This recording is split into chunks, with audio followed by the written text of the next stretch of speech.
Pembacaan Kitab Injil dibaca dari Injil Markus pasal 4 ayat 26 sampai 34. Markus pasal 4 ayat 26 sampai 34, demikian bunyi Injil Yesus Kristus. Perumpamaan tentang benih yang tumbuh. Lalu kata Yesus, "Beginilah hal kerajaan Allah itu. Seumpama orang yang menaburkan benih di tanah, lalu pada malam hari ia tidur, dan pada siang hari ia bangun, dan benih itu mengeluarkan tunas, dan tunas itu makin tinggi. Bagaimana terjadinya, tidak diketahui orang itu. Bumi dengan sendirinya mengeluarkan buah, mula-mula tangkainya, lalu bulirnya, kemudian butir-butir yang penuh isinya dalam bulir itu. Apabila buah itu sudah cukup masak, orang itu segera menyabit, sebab musim menuai sudah tiba." Katanya lagi, "Dengan apa hendak kita membandingkan kerajaan Allah itu? Atau dengan perumpamaan manakah hendaknya kita menggambarkannya? Hal kerajaan itu seumpama biji sesawi yang ditaburkan di tanah. Memang biji itu yang paling kecil daripada segala jenis benih yang ada di bumi. Tetapi apabila ia ditaburkan, ia tumbuh dan menjadi lebih besar daripada segala sayuran yang lain dan mengeluarkan cabang-cabang yang besar, sehingga burung-burung di udara dapat bersarang dalam naungannya." Dalam banyak perumpamaan yang semacam itu, ia memberitakan firman kepada mereka sesuai dengan pengertian mereka. Dan tanpa perumpamaan ia tidak berkata-kata kepada mereka, tetapi kepada murid-muridnya ia menguraikan segala sesuatu secara tersendiri.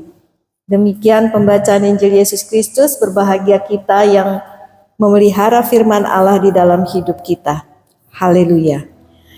Bapak, Ibu, dan Saudara yang terkasih, hari ini kita merayakan Hari Orang Tua Sedunia atau Parents Day.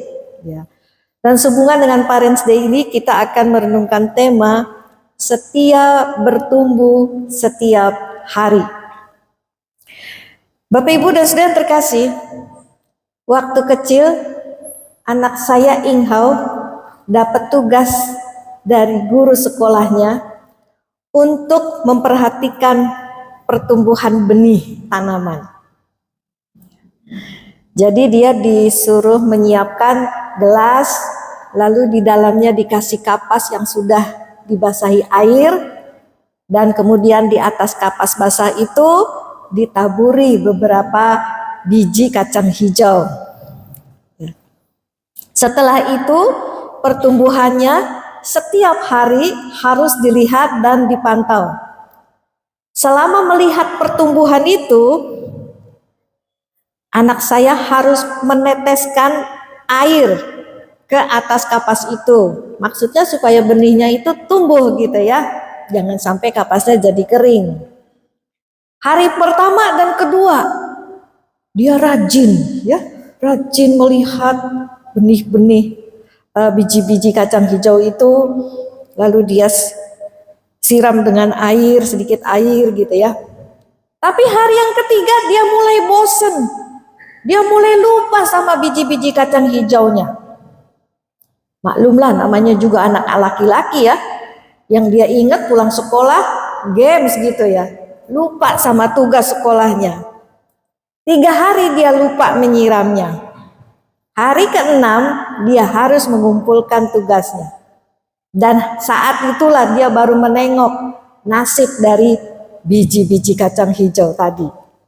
Ketika dia melihatnya, ternyata biji-biji kacang hijau itu sudah tumbuh menjadi benih-benih tanaman-tanaman kecil begitu ya. Tetapi saudara, ternyata tumbuhnya itu kering dan kecil. Ya, kok kering, kok kecil begitu ya. Akhirnya dia bawa biji kacang hijau yang sudah jadi tanaman kecil itu ke sekolah. Teman-temannya yang setia dan rajin menyirami si biji-biji itu membawa tanaman kecil yang jelas-jelas lebih tinggi tumbuhnya daripada tanaman anak saya tadi. Bapak, Ibu, dan saudara semua, dari kisah ini saya ingin memberi pesan bahwa ternyata semua yang mau tumbuh itu butuh kesetiaan untuk merawatnya. Betul? Semua yang mau tumbuh ya harus setia untuk dirawat. Hari ini kita merenungkan tema setia bertumbuh setiap hari. Kalau kita melihat bacaan dari kitab Markus pasal 4 ayat 26 sampai 34 tadi, maka pertumbuhan yang dimaksud adalah pertumbuhan kerajaan Allah. Kerajaan Allah itu juga ternyata bertumbuh dalam hidup manusia. Meskipun kerajaan Allah itu tidak terlihat oleh mata jasmani kita, tapi kerajaan Allah itu ternyata hidup, saudara. Dan semua yang hidup itu pasti bertumbuh. Apa kerajaan Allah itu? Bapak, Ibu, dan saudara yang terkasih, kita kenal kerajaan Allah itu dari Yesus. Tuhan Yesuslah yang sering menyebut kerajaan Allah itu ketika dia mengajar di dunia ini selama 3 tahun. Di dalam doa Bapa kami, kita juga mendengarkan ya ada kalimat kata kerajaan Allah. Bapa kami yang di sorga, dikuduskanlah namamu, datanglah kerajaan. Kerajaan Allah datanglah. Kerajaan Allah itu bentuknya bukan seperti kerajaan Inggris ya atau kerajaan negara di Eropa sana. Tapi yang jelas kerajaan itu punya raja, punya pemerintahan, punya undang-undang, punya aturan, dan punya kuasa. Kerajaan Allah itu rajanya adalah Tuhan, pemerintahannya adalah pemerintahan Allah. Undang-undangnya, aturan-aturannya dari Allah. Allah lah yang membuatnya. Dan kuasanya adalah kuasa Allah. Jadi ketika kerajaan Allah tumbuh di dunia ini, maka kuasanya, undang-undangnya, kebijakannya berlaku untuk mereka yang mau percaya dan mau jadi pengikutnya. Namun, pertumbuhan dari kerajaan Allah itu baru bisa terjadi kalau para pengikutnya juga setia menumbuhkannya, saudara. Kalau para pengikutnya nggak setia menumbuhkan, kayak anak saya tadi ya. Kalau ingat disiram tuh benih, nggak ingat ya udah deh dia lupa nggak siram, nggak setia. Maka saudara, jangan harap kerajaan Allah itu bisa bertumbuh, bahkan jadi makin besar. Lalu bagaimana kita bisa setia bertumbuh setiap hari di dalam kerajaan Allah? Bapak, Ibu, dan saudara yang terkasih, kita bisa setia bertumbuh dalam kerajaan Allah kalau kita punya keyakinan bahwa kerajaan Allah itu sungguh hidup dan bisa bertumbuh besar, memberi dampak yang luar biasa buat kehidupan kita dan sekitar kita. Kerajaan Allah itu memang tidak terlihat oleh mata kita karena tidak seperti kerajaan dari negara-negara yang kita lihat sekarang ini. Ya, katakanlah negara Inggris, kita bisa lihat rajanya siapa nih. Kita juga bisa pergi ke sana untuk membuktikannya, saudara-saudara. Kerajaan Allah tidak seperti itu. Maka untuk bisa melihat kerajaan Allah bertumbuh, kita butuh iman. Karena yang tumbuh itu bukan daerah kekuasaannya. Seperti daerah negara Inggris ya, yang daerah kekuasaannya lebih luas karena ada daerah yang menyatukan diri dengan Inggris. Bukan seperti itu. Yang akan tumbuh dari kerajaan Allah adalah para pengikutnya yang punya prinsip, yang punya gaya hidup, yang punya cara berpikir yang selaras dengan kerajaan Allah.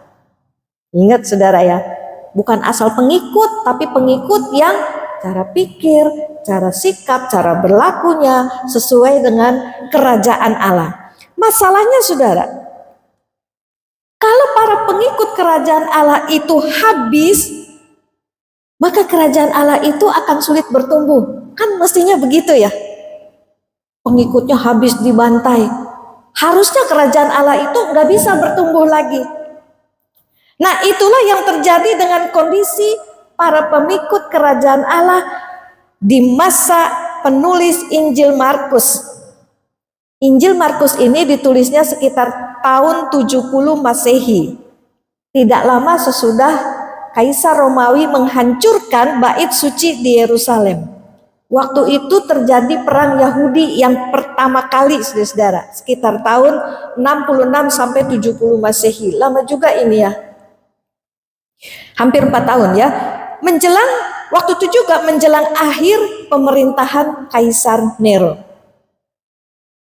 Nah, saat itu saudara, orang Kristen yang masih ada di tengah-tengah bangsa Yahudi, mereka ini disiksa oleh Kaisar Nero. Ini kaisar paling kejam dan bengis saudara dari kekaisaran Romawi. Ya.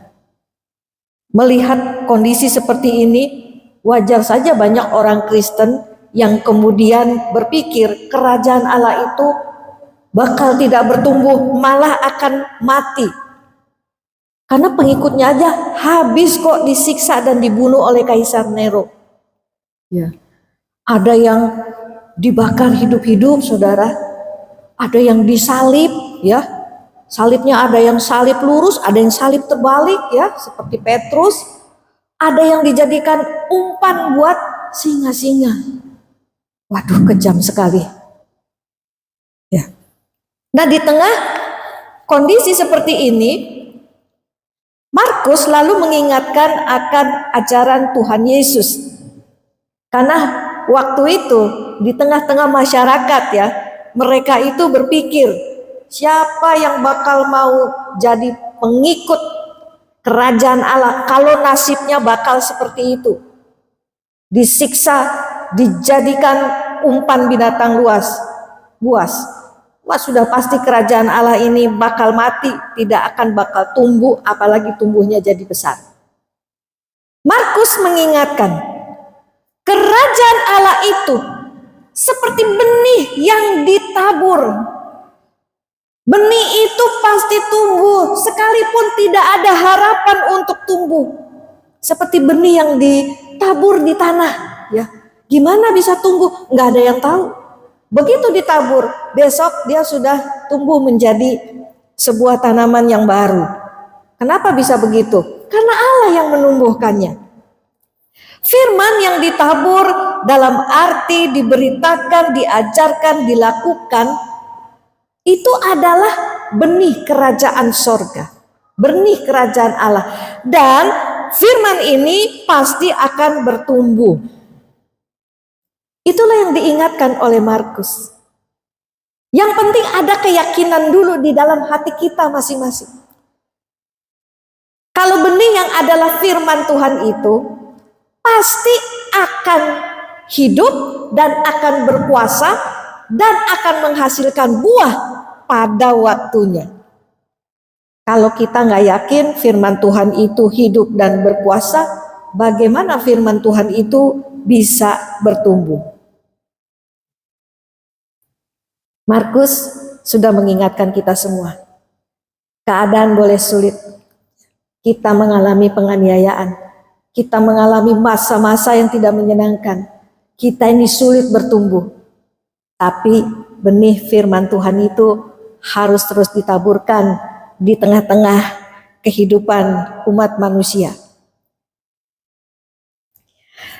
Bapak, Ibu, dan saudara yang terkasih, ada orang tua yang tidak mau memberikan nasihat firman Tuhan kepada anak-anaknya. Mungkin seperti orang Kristen masa Markus tadi ya. Udahlah, nggak ada gunanya, nggak ada harapan. Kenapa para orang tua nggak mau memberi nasihat firman Tuhan kepada anak-anaknya? Kayaknya cuma masuk kuping kiri, keluar kuping kanan. Apalagi anak-anak saya nggak mau diem. Saya ngomong, kasih nasihat ya, mereka lari sana, lari ke sini, mereka nggak mau dengerin ya. Mereka nggak bisa diem begitu ya saudara-saudara. Setiap hari baca Alkitab, setiap hari doa bareng. Saya rasa juga percuma. Kenapa? Anak saya tetap saja nakal. Makanya banyak orang tua yang akhirnya tidak lagi mau menasihati anak-anaknya dengan firman Tuhan. Sekali-kali saja kalau ingin menasihati. Habis anak saya nggak mau dengar kalau dinasihati. Nggak ada perubahan di dalam hidup anak saya. Padahal saya sudah sering nasihati dia dengan firman Tuhan. Ya udah, biar aja dia mau jadi apa aja, terserah dia. Orang tua tidak lagi mau menasihati anak-anaknya. Juga untuk datang ke gereja. Biar anak-anak pilih sendiri mau agama apa. Anak-anak kok disuruh milih mau agama apa. Anak-anak belum bisa milih. Anak-anak itu harus dibimbing. Anak-anak itu harus diberitahu. Inilah Yesus Kristus, juru selamat umat manusia. Dan juga juru selamatmu pribadi. Bapak Ibu, kalau kita berpikir bahwa kita tidak lagi ada gunanya memberi nasihat firman Tuhan kepada anak-anak kita, itu tandanya kita sudah tidak percaya lagi kalau firman Tuhan itu hidup dan firman Tuhan itu berkuasa mengubahkan manusia yang berdosa. Jadi kita sebagai orang tua tabur saja benih firman Tuhan itu. Kalau anak kita berbuat kesalahan, tabur firman yang menegur. Kalau anak kita sedang sedih, tabur firman yang menghiburkan. Kalau anak kita sedang patah semangat, taburlah firman Tuhan yang menguatkan. Mungkin hari ini anak-anak kita tidak mau percaya firman yang kita tabur, tapi siapa tahu Roh Kudus turut bekerja mengingatkan firman Tuhan itu kembali saat mereka sedang merenungkan hidup mereka. Ada seorang anggota jemaat pernah curhat sama saya, ya. Dia cerita kalau istrinya ngomong firman Tuhan, hatinya selalu menolak. Saya ini selalu marah kalau istri saya ngomongin firman Tuhan. Lagi-lagi ngomongin firman Tuhan. Apa enggak ada omongan lain yang bisa diomongin? Kalau dia habis buat salah gitu ya, istrinya marah. Lalu menegurnya dengan firman Tuhan. Ya. Tapi malam hari ketika mau tidur, saya ini nggak ngerti kok tiba-tiba saya mikirin firman Tuhan yang tadi dikatakan oleh istri saya. Lalu saya mulai merenungkan firman Tuhan itu. Dan saya mulai sadar bahwa firman Tuhan yang disampaikan istri saya itu ternyata benar. Besok pagi saya bangun pagi, saya berdoa kepada Tuhan, saya minta Tuhan menolong saya melakukan firman Tuhan itu. Dan setelah itu, ketika saya melakukan firman Tuhan, perlahan-lahan saya diberikan jalan keluar untuk semua persoalan-persoalan saya. Satu persatu Tuhan membuka jalan untuk saya. Bapak, Ibu, dan saudara yang terkasih, banyak sekali orang mengalami apa yang barusan saya ceritakan. Ya, ada anak-anak yang menolak, yang melawan. Bukan cuma nggak dengar, tapi melawan ketika diberitahu oleh orang tuanya. Tapi ketika Roh Kudus bekerja lewat doa-doa orang tuanya, anak-anak ini mengalami perubahan yang luar biasa. Ada waktunya anak-anak kita berubah, ada waktunya pasangan hidup kita berubah seturut dengan firman Tuhan. Yang penting kita setia. Sampaikan firman yang menegur, sampaikan firman yang menghibur, sampaikan firman yang mengajarkan kebenaran. Sehingga setiap orang itu bisa mengalami perubahan sikap. Mari Bapak Ibu, kita yakini bahwa firman Tuhan yang sudah kita sampaikan tidak akan kembali dengan sia-sia. Amin. Setiap kali Bapak Ibu sebagai orang tua menabur firman Tuhan dengan setia, maka firman Tuhan itu akan menghasilkan buahnya pada waktunya. Bagaimana kita bisa setia bertumbuh setiap hari dalam kerajaan Allah? Yang kedua, kita bisa setia bertumbuh dalam kerajaan Allah ketika kita setia mengajarkan dan menjalankan ajaran Kristus. Bapak, Ibu, dan Saudara yang terkasih, benih yang sudah ditabur itu, kalau ingin bertumbuh dengan bertambah besar, harus dapat cukup air dan sinar matahari. Begitu juga dengan kerajaan Allah. Kerajaan Allah itu dimulai dari menabur benih. Benihnya itu adalah firman Allah. Dan kita ini seperti penabur. Cara menabur benih firman Tuhan itu adalah dengan mengajarkannya dan mempraktekannya. Mengajar dan mempraktekannya. Kita ajarkan firman Tuhan itu, praktekkan firman Tuhan itu, barulah firman Tuhan itu akan bertumbuh. Nah, mengajar, mempraktekkan firman Tuhan itu harus setiap hari, saudara-saudara. Lakukan dengan setia. Kalau tidak setia, firman Tuhan itu tidak akan pernah tumbuh jadi gaya hidup kita sebagai pengikut kerajaan Allah. Bagaimana anak-anak kita mempunyai gaya hidup kerajaan Allah? Karena melihat contoh dari kita. Anak-anak itu kan belajarnya meniru ya saudara. Kalau model yang jadi tiruannya seperti kerajaan Allah, ya besok-besok keluarnya juga begitu ya. Modelnya adalah seperti pengikut kerajaan Allah. Maka Bapak Ibu, khususnya kita yang sebagai orang tua, jadikanlah diri kita sendiri ini model dari kerajaan Allah. Caranya gimana? Baca firman Tuhan, renungkan, gumulkan, dan praktekkan firman Tuhan itu. Kita kasih nasihat firman Tuhan satu kali, prakteknya mesti berkali-kali loh saudara ya. Kita beri nasihat kepada anak-anak kita mungkin dalam seminggu satu kali. Praktek firman Tuhan itu harus tiap hari. Jangan dibalik ya Bapak Ibu. Nasihatnya berkali-kali, ngomongin firman Tuhan berkali-kali. Prakteknya cuma sekali. Itu juga kalau ingat, bukan seperti itu. Percuma kita banyak nasihat firman Tuhan, tapi kalau kita sendiri selalu lupa melakukan firman Tuhan. Anak-anak kita tidak mau mendengarkan kita. Kita suruh anak-anak kita sabar, tapi kita sendiri nggak sabaran. Dikit-dikit marah begitu ya. Kalau ketemu anak yang pengennya cepet-cepet, nggak mau sabar. Harusnya kan kita bilang, sabar ya nak, sabar ya nak. Banyak orang tua yang menyuruh anak-anaknya sabar, ya. Sabar ya, ngomongnya kencang, matanya melotot. Terus anak-anak belajar sabarnya gimana? Bingung dia ya, disuruh sabar tapi mama kalau ngomong matanya sambil melotot. Kita suruh anak-anak kita jangan cepat marah. Tapi kalau kita ngomong sama anak-anak kita suka ngegas ya, nadanya tinggi. Kita suruh anak-anak kita, jangan khawatir. Waktu ujian, tenang aja, tenang, jangan khawatir.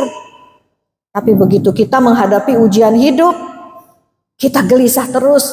Lalu anak-anak kita bingung. Katanya suruh tenang. Ini ada ujian hidup, mama malah khawatir terus. Papa malah gelisah cemas terus ya. Apa yang anak-anak mau pelajari dari gaya hidup kerajaan Allah kalau seperti itu? Bapak, Ibu, dan saudara-saudara, khususnya kita semua para orang tua, mari kita setia mengajarkan dan mempraktekkan firman Tuhan itu dalam hidup kita. Ajari dulu diri kita sendiri, membaca, praktek firman Tuhan, baru kita ajak anak-anak kita semua. Praktekkan firman Tuhan itu bersama-sama. Dengan demikian, kita ini bisa setia bertumbuh dalam kerajaan Allah setiap hari.